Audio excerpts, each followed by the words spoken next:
겨드랑이 냄새가 나는 그런 분들을 보신 적 있습니까? 겨드랑이 냄새, 이거를 취증이라고 이렇게 얘기를 하죠. 이런 증상이 있는 그런 분들이 참 힘들고 어렵죠. 그리고 그런 사람들과 함께 일하는 그런 사람들 또한 더 어려운 그런 모습들이 있습니다. 그런데 이런 액취증, 냄새 나는 그런 증상, 이런 것들이 흑인들이 약 90%가 이런 액취증을 가지고 있다고 합니다. 백인들은 약 70%가 이런 액취증을 가지고 있다고 그러죠. 우리나라 옆에 있는 일본은 어느 정도 가지고 있겠습니까?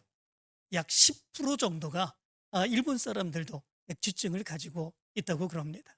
그러면 우리나라 사람들은 몇 퍼센트 정도 이런 액취증이 있겠습니까? 우리나라 사람들은 정말 하나님이 유전학적으로 좋은 그런 유전적인 그런 것을 허락해 주신 것 같습니다. 우리나라 사람들은 약 3%에서 많으면 5% 정도밖에 이런 액취증을 갖고 있지 않다고 그럽니다. 그래서 외국 사람들이 우리나라에 와가지고 우리나라 사람들이 냄새나지 않는 이런 모습들을 보고 너무 놀라는 이런 모습들이 있다고 그러죠. 어떤 사람에게 어떤 냄새가 나는가, 이거 굉장히 중요합니다. 그 사람에게 있어서 좋은 냄새가 나면 그 사람도 기쁠 뿐만 아니라 그와 함께 일하는 사람들, 그 곁에 있는 사람들도 같이 기쁘게 되는 좋은 모습들이 있게 되죠. 그러나 그렇지 아니하고 액취증처럼 이렇게 굉장히 안 좋은 그런 냄새가 그의 모습 가운데 나타나면 정말 안타깝고 괴로운 그런 모습들이 있죠. 본인은 더 괴로운 그런 모습들이 있겠지요. 뿐만 아니라 그와 함께 일하는 사람은 오히려 더 힘들게 되는 이런 모습들이 있겠죠. 그런데 오늘 성경 말씀 가운데 보면은 우리 믿음의 사람들, 하나님을 믿고 예수 그리스도를 믿는 믿음의 사람들에게만 나는 그런 냄새가 있다 말씀해 주고 있습니다.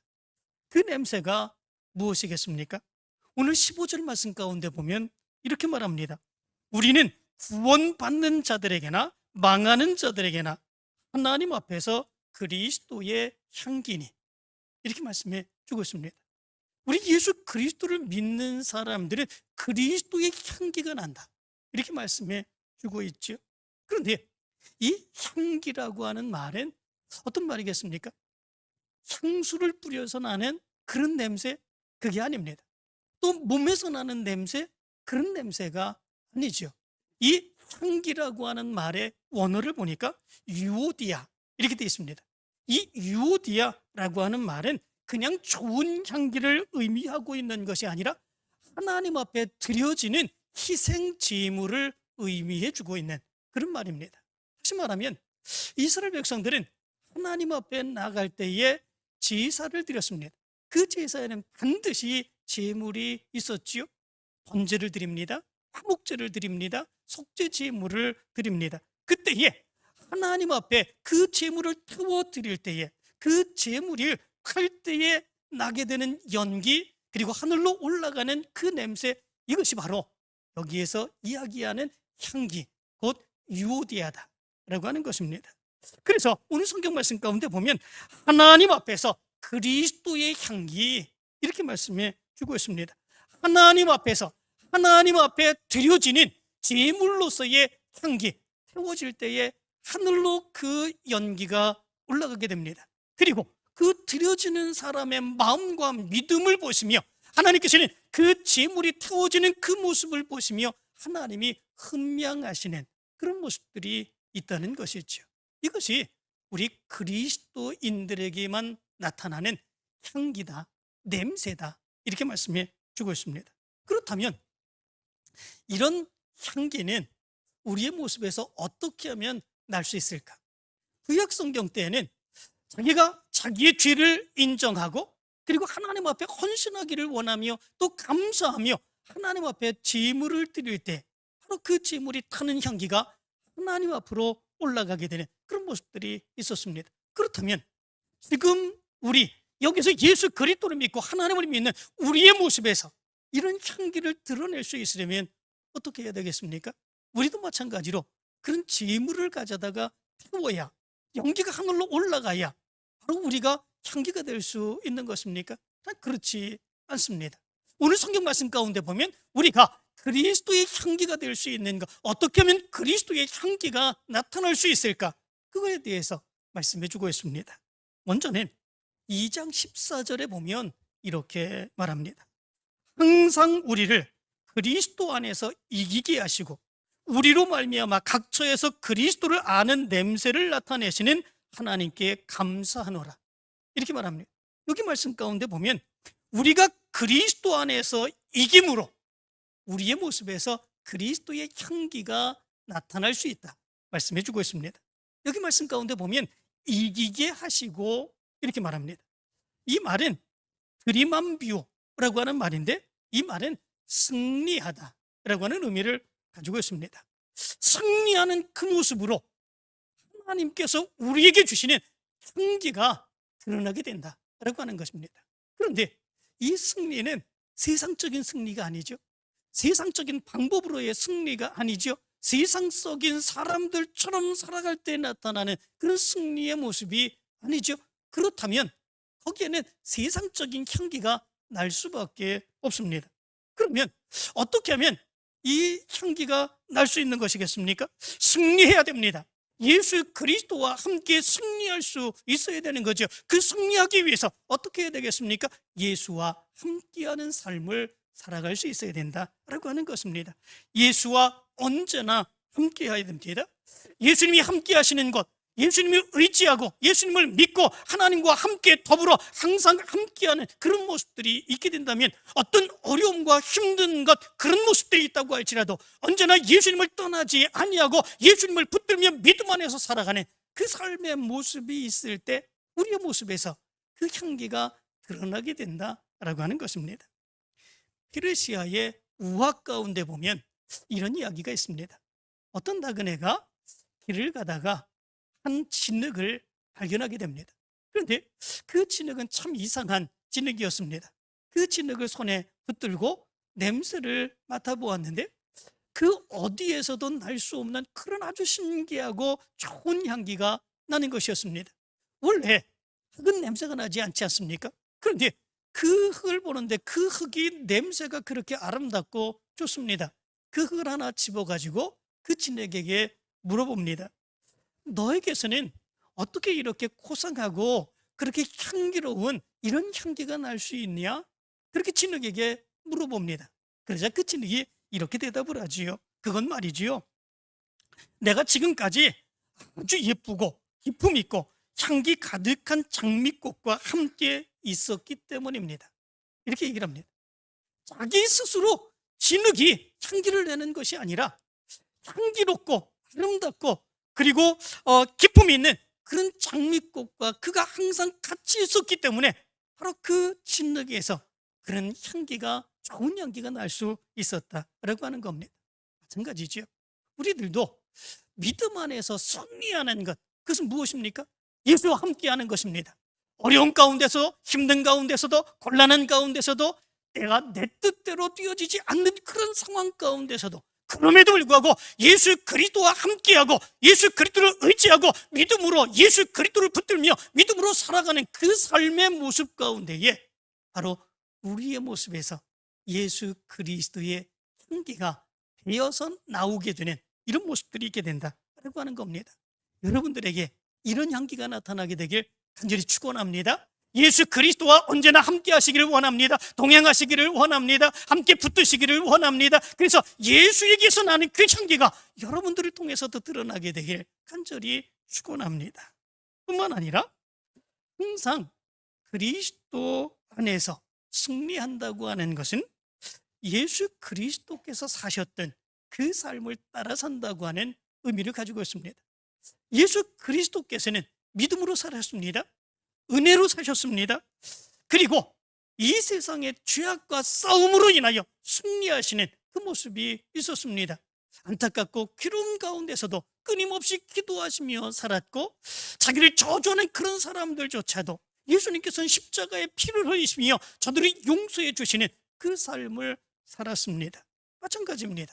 우리 믿음의 사람들에게도 예수 그리스도께서 사셨던 그 삶을 우리도 살아가게 된다면 우리의 모습 가운데서 예수의 향기가 드러날 수 있게 된다라고 하는 것입니다. 그래서 오늘 2장 14절의 말씀, 후반절의 말씀을 보면 이렇게 말합니다. 예수께서 우리로 말미암아 각처에서 그리스도를 아는 냄새를 나타내신다, 이렇게 말씀해 주고 있습니다. 우리가 이기면, 예수와 함께하고 예수 그리스도처럼 살아가는 모습이 있으면 하나님께서 우리를 통해서 그리스도를 아는 냄새, 그 향기가 드러나게 하신다는 말씀입니다. 프랜시스라고 하는 그런 사람이 있습니다. 이 프랜시스가 오늘 하루는 제자들을 데리고 전도하기 위해서 나가게 됩니다. 우리가 생각할 때에 전도 그러면 가서 예수 믿으세요, 예수 믿어야 구원받습니다, 얘기하지 않습니까? 많은 제자들도 이 프랜시스와 함께 전도하러 나가서 이제 그렇게 다른 사람들을 전도하고 구원할 것이다 생각을 했던 거죠. 그런데 이 프랜시스는 제자들과 함께 나가며 한마디도 그런 말을 하지 않습니다. 예수 믿으세요, 예수 믿어야 구원받습니다, 한마디도 얘기하지 않습니다. 힘든 일이 있는 사람, 그 사람에게 가서 그 짐을 옮겨줍니다. 힘든 일을 행하는 사람, 그 사람에게 가서 그 일을 함께 도와주는 그런 모습들이 있습니다. 그 모습을 보면서 이 제자들이 너무나도 답답하죠. 아니, 언제 전도를 나가나, 언제 전도 나가서 많은 사람들을 구원할 수 있을까, 그렇게 생각합니다. 그리고 그렇게 행하는 프랜시스에게 이렇게 묻습니다. 스승님, 우리는 언제 전도할 겁니까? 이렇게 묻습니다. 그러자 이 프랜시스가 이렇게 대답을 하지요. 우리가 예수님을 모시고 살면 우리의 인격의 향기를 통해서 그들이 예수를 만나게 된다. 어려운 사람을 도와주는 바로 그 순간에 그들은 예수를 만나게 된다. 이렇게 이야기를 했습니다. 항상 우리를 그리스도 안에서 이기게 하시고, 이 말은 무엇이겠습니까? 예수 그리스도와 우리가 언제나 어려움 가운데서도 힘든 가운데서도 언제나 함께하고 예수 그리스도께서 사셨던 그 삶, 비록 그것이 나에게 힘든 일이 되고 어려운 일이 된다고 하는 그런 모습들이 있다고 할지라도 예수 그리스도처럼 살아가는 그 삶의 모습을 통해서 우리의 모습에서 예수 그리스도가 드러나게 된다라고 하는 거죠. 그것이 바로 우리가 이기는 그리스도의 향기가 됨을 얘기해 주고 있습니다. 두 번째로, 우리가 예수 그리스도의 향기를 드러낼 수 있는 것은 순전하게 믿음으로 살아가는 것입니다. 이것에 대해서 2장 17절의 말씀은 이렇게 말합니다. 우리는 수많은 사람들처럼 하나님의 말씀을 혼잡하게 하지 아니하고 곧 순전함으로 하나님께 받은 것 같이 하나님 앞에서와 그리스도 안에서 말하노라. 사도 바울은 이렇게 말합니다. 여기에서 두 가지 중요한 단어를 발견할 수 있게 됩니다. 하나는 혼잡하게, 그리고 또 하나는 순전함으로 라고 하는 말입니다. 여기서 혼잡하게 라고 하는 말은 카페르유오라고 하는 말인데, 이 단어를 사용할 때는 이런 의미 가운데 사용되었다고 그럽니다. 상인들이 과일을 판매합니다. 그런데 그 겉에는 아주 좋은 것, 최고의 상품으로 그 위에다가 얹어놓게 되죠. 그런데 그 안에는 때로는 흠 있는 거, 때로는 썩은 거, 상처난 거, 이런 것들을 같이 결부해서 그 밑에 넣어두게 되는 이런 모습들이 있게 됩니다. 그것으로 인하여 잘못된 자기의 이익을 편취하는 이런 모습들이 있게 되죠. 그것을 사가게 된 사람들은 어떻습니까? 그 위에 것만 보고 정말 좋은 상품을 사갔다 생각하는데 집에 가서 열어보게 되면 속았다, 그런 마음이 들지 않습니까?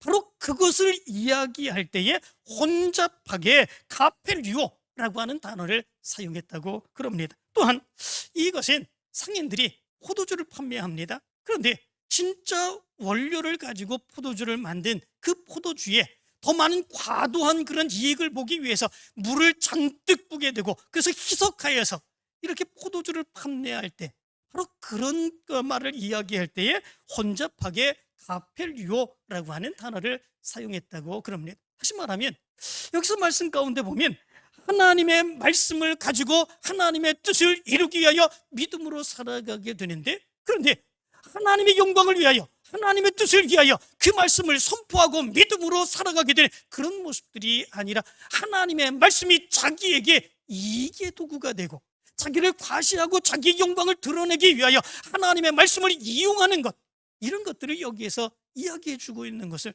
보게 됩니다. 그런 삶을 우리 믿음의 사람들은 살지 않아야 된다라고 하는 거죠. 그런 삶을 살게 될 때는 우리에게 그리스도의 향기가 드러나지 못하게 되는 그런 모습들이 있게 되는 거죠. 그렇다면 어떻게 해야 되겠습니까? 순전함으로 우리가 살아가야 된다라고 하는 겁니다. 이 순전함이라고 하는 말은 일리 크레이네이아스라고 하는 단어입니다. 이 말은 조금도 개인의 이익이나 사심이 없는 이라고 하는 의미를 가지고 있습니다. 온전히 순전한 마음, 그 믿음으로 하나님의 영광만을 위하여 살아가는 그 모습이 우리의 모습 가운데 있을 때 우리의 모습에서 그리스도의 향기가 드러나게 되는 이 모습이 있게 된다라고 하는 거죠. 어떻게 그런 삶을 살아갈 수 있어요? 이렇게 생각할 수도 있습니다. 온전한 순전한 마음으로 하나님만을 위하여, 예수님만을 위하여, 사역을 위하여, 하나님의 영광을 드러내기 위하여 우리가 믿음으로 그렇게 살아가야 되는데 그게 사실은 쉽지 않은 문제이지요. 그러나 그럼에도 불구하고 우리의 믿음의 삶의 모습에는 이런 순전함, 진심의 모습이 담겨 있을 수 있어야 된다라고 하는 겁니다. 언젠가 김상호라고 하는 그런 공군 중령이 간증하는 그런 간증이 있었습니다. 그 간증의 내용은 이렇습니다. 그의 어머니가 부엌에서 일하시다가 실수로 뜨거운 물을 자기의 하반신에 쏟게 됩니다. 그리고 하반신이 다 이렇게 화상을 입게 되는 그런 모습들이 있게 되죠. 병원에 입원을 하였습니다. 얼마나 고통스러운 그런 모습들이 있겠습니까? 사람이 견딜 수 있는 그런 통증, 고통 가운데 가장 큰 고통이 화상으로 인한 그런 고통이라고 그럽니다. 살갗이 다 벗겨지게 되고, 그리고 거기에서 드러나는 말초신경들, 그런 것들이 살짝 피부만 스쳐가는 그런 모습이 있어도 그것은 엄청난 고통을 가져오는 이런 모습들이 있다지요. 그래서 사람이 견딜 수 있는 그런 고통 가운데 바로 화상으로 인한 고통, 그것이 가장 심각한 그런 고통이라고 그럽니다. 너무나도 힘들어하고 어려워하는 그 어머니에게 이 김상호 중령이 이렇게 이야기를 물어봤다고 그럽니다. 어머니, 얼마나 아프세요? 이렇게 물어봤다고 그러죠. 그렇죠? 이 어머니가 대답하기를 천번 죽고 천번 사는 것 같다. 이 세상에 이러한 아픔이 있다고 하는 것, 이런 건 내가 지금까지 몰랐다. 이렇게 얘기를 했다고 그럽니다. 어느 정도 아프면 이렇게 얘기를 하시겠습니까? 그런데 병원에 입원해 있던 바로 그때의 어느 날, 이 아들을 불러가지고 그 아들에게 이런 말을 얘기했다고 그럽니다. 얘야, 나는 너희를 위하여 기도드리고 있단다.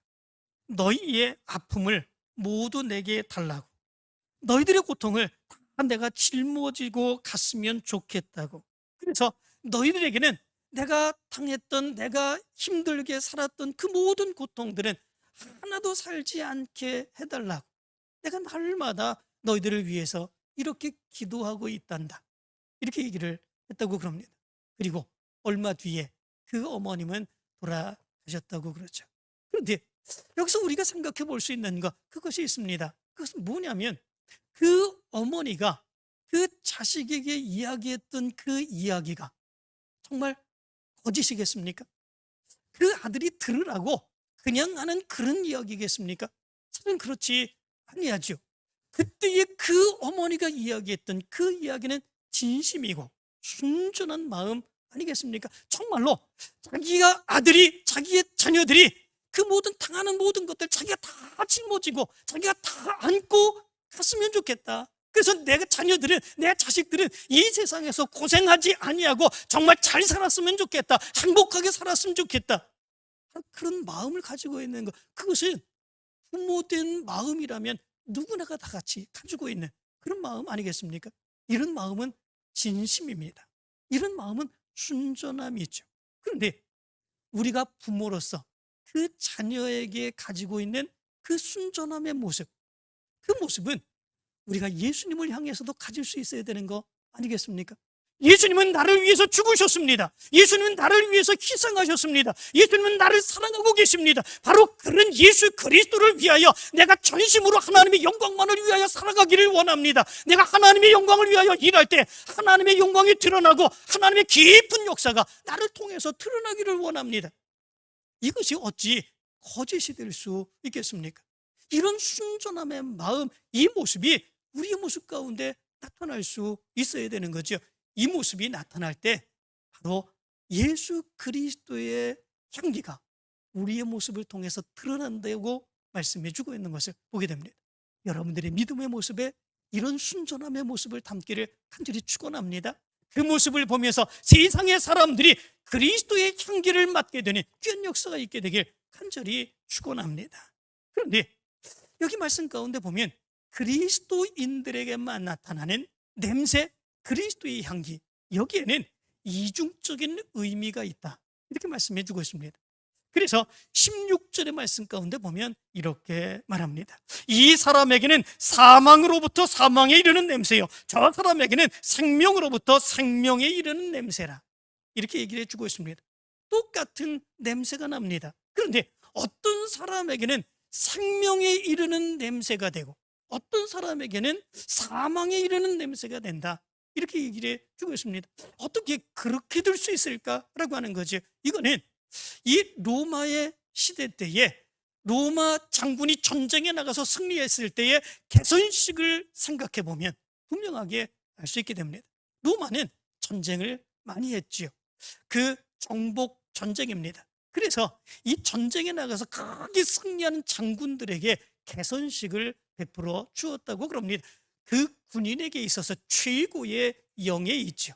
그런데 그 개선식을 베풀어 줄 때에 그 행진의 맨 앞에는 정부의 인사, 그리고 원로 의원, 나팔수, 그리고 적군들에게 빼앗은 전리품, 이런 것들이 맨 앞에서 이렇게 행진을 했다고 그럽니다. 그리고 그 다음에는 점령지의 그림 또는 정복한 요새의 선박 모형, 이런 것들을 그 뒤에 행진하게 했다고 그럽니다. 그리고 그 다음에는 제물로 드릴 황소가 뒤따랐고 그 뒤에는 잠깐 동안 이제 감옥에 가다 두었다가 이제 전쟁 가운데서 포로 잡아왔던 왕족들, 그리고 군사들, 장군들, 이런 사람들이 그 뒤를 따라가게 되는 그런 모습들이 있었다고 그럽니다. 그리고 그 뒤에는 휘초리를 든 병정들이 뒤를 따라가게 되었고 그 뒤에는 향기로운 냄새를 나는 그런 향로를 든 제사장들이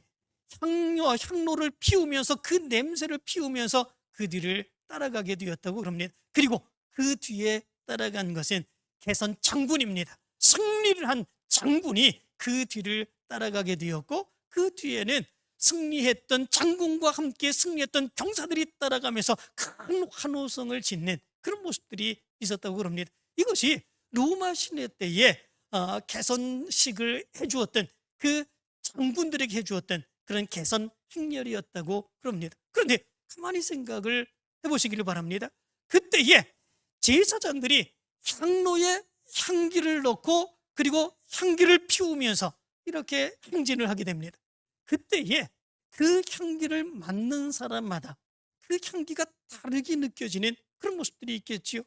그 앞서 나가게 되는 전쟁터에서 사로잡혀 나온 왕족들, 그리고 군사들, 장군들, 병사들, 이런 병사들에게 그 냄새는 어떤 냄새이겠습니까? 그 냄새는 죽음의 냄새입니다. 왜냐하면 이 행렬이 끝나게 되면 그들은 언제 어떻게 죽을지 모릅니다. 언제 어디에 가서 죽을지 모릅니다. 가서 노예로 팔려갈 수도 있습니다. 그리고 가서 잡혀가 죽을 수도 있는 그런 모습들이 있습니다. 그러므로 인하여 그 냄새는 고통의 냄새이고 죽음의 냄새일 수밖에 없는 거죠. 그러나 그 뒤에 따라오게 되는 승리한 장군들과 병사들에게 있어서 그 냄새는 어떻습니까? 이거는 기쁨의 냄새입니다. 즐거움의 냄새이지요. 전쟁터에서 그렇게 수고하고 애쓰고 죽음까지 목숨까지 걸고 그 전쟁에서 승리한 그 보상을 받게 된다고 하는 그런 냄새입니다. 그것보다 더 좋은 냄새가 어디 있겠습니까? 그런데 바로 이런 이중적인 냄새가 우리 그리스도인들에게서 나게 된다라고 말씀해 주고 있습니다. 어떤 사람에게는 생명에 이르는 냄새로, 어떤 사람에게는 사망에 이르는 냄새로 우리의 모습에서 그 냄새가 나타나게 되는 그런 모습들이 있다는 것이죠. 예수 그리스도를 믿는 믿음의 사람들, 하나님의 사역을 감당하기를 열망하는 믿음의 사람들, 그런 사람들에게는 어떤 사람에게서 그리스도의 냄새가 나면 그것은 큰 기쁨입니다. 즐거움입니다. 감사합니다. 함께하는 그런 모습들입니다. 바로 그 모습이 나타나게 되죠. 그러나 그렇지 아니하고 믿지 아니하고 세상적으로 살아가는 그런 사람들에게는 그 냄새는 결국은 사망으로 그 사람이 갈 수밖에 없다고 하는 냄새가 될 수 있게 된다라고 하는 거죠. 그래서 오늘 성경 16절은 분명하게 이야기합니다. 이 사람에게는 사망으로부터 사망에 이르는 냄새요, 저 사람에게는 생명으로부터 생명에 이르는 냄새라, 이렇게 말씀해 주고 있습니다. 우리에게는, 믿음의 사람들에게는 믿음의 사람들에게만 나는 냄새가 있습니다. 그 냄새는 바로 그리스도의 향기입니다. 여러분들에게 이 그리스도의 향기가 드러나게 되길 간절히 축원합니다. 온전히 예수 그리스도와 함께 하시기를 원합니다. 예수 그리스도처럼 살아가시기를 간절히 축원합니다. 여러분들이 믿음의 삶에서 순전한 믿음의 삶만 살아가게 되는 귀한 역사가 일어나게 되길 간절히 축원합니다. 갈비집에 다녀오게 되면 그 사람에게는 갈비 고기의 냄새가 배이게 됩니다. 그래서 다른 곳에 가게 되면 다른 사람들이 금방 알게 되죠. 너 고기 먹었지? 얘기를 합니다. 무엇 때문에 그렇습니까? 자기가 원해서 그 냄새가 자기에게 밴 것이 아닌데 고기를 먹다 보니까 그 냄새가 자연스럽게 아무리 털어내도 그 냄새를 빠지지 못하게 되는 이런 모습들이 있게 됩니다. 우리 믿음의 사람들에게도 바로 그렇습니다. 우리가 교회에 나옵니다. 예수 그리스도를 믿습니다. 예배를 드립니다. 기도합니다. 하나님의 사역을 감당합니다. 언제나 예수 그리스도와 함께 살기를 원합니다. 예수 그리스도처럼 살기를 원합니다. 그러면 우리도 모르게 우리의 모습에서 예수 그리스도의 향기가 배어지게 되는 그런 모습들이 있게 됩니다. 우리가 세상으로 나가게 되면 세상의 사람들은 우리의 모습을 통해서 예수 그리스도를 발견합니다. 하나님을 발견합니다. 하나님의 은혜를 체험하게 됩니다. 그 모습 안에서 더 많은 사람들이 하나님의 놀라운 영광을 들리게 되는 귀한 역사가 나타나게 됩니다. 이제 올 한 해 동안에 여러분들이 살아가는 삶 속에서 이런 예수 그리스도를 아는 냄새, 그 향기가 드러나게 되길 간절히 축원합니다. 그것이 예수의 흔적이 되고 그 모습이 하나님께 영광 돌리며 하나님의 놀라운 역사를 드러내게 되는 귀한 역사가 있게 되길 간절히 축원합니다.